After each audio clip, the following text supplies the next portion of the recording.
So ito guys, prepping para sa first ride, official ride ng grupo namin sa Sulangan Eastern Samar. So sa wakas natuloy rin. Kala ko di matutuloy, di ba? And dito, nag-breakfast lang muna kami sa McDonald's, konting coffee. Yan. Then, nag-ride out na kami siguro 8:30 na or 9, ganun. So, chill ride lang mga tito. Enjoy lang natin yung view, di ba? Siyempre, yung purpose ng group namin is just to ride and to have fun and get rid of the stress. Diba? So, ayun guys. So, ito guys, emphasize natin ditong part na to kasi isa to sa paborito kong dinadaanan papunta sa south, sa Tacloban or sa Sulangan. So, ayan guys. Ito kasi may feel talaga yung nature, perks of living in the province. So, if taga-city kayo, ma-appreciate na talaga dito yung beauty. So, ayan guys. You can actually ride with it for free. Buting-buting nga guys, tagisama yung panahon dito. Like, hindi mainit, hindi rin maulan. So, saktong-sakto lang. So medyo maaga na kami nag-ride out kasi overnight naman kami dun sa Sulangan.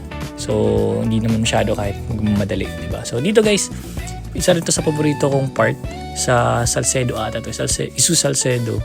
Kasi may mga pine trees, parang nasa Baguio lang tayo dito eh. Sobrang fresh. And talagang ma-feel nyo talaga dito yung nature. And yun nga guys, kita nyo dyan, sa front is si Sir Dio. Nasa likod yung ibang group natin, pangalawa tayo sa formation.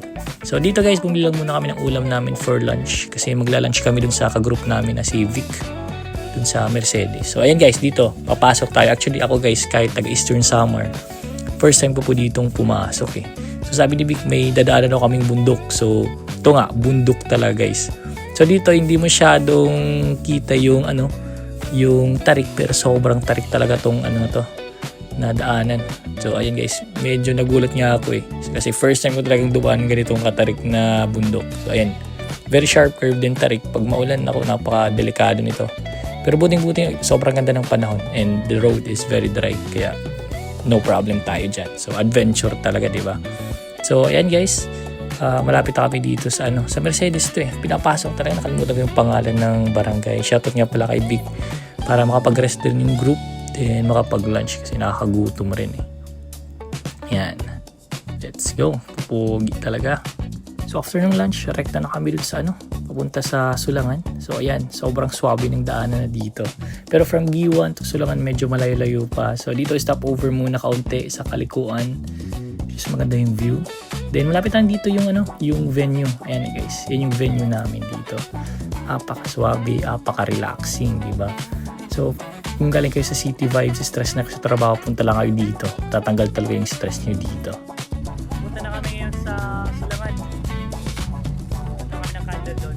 Start na kami sa beach.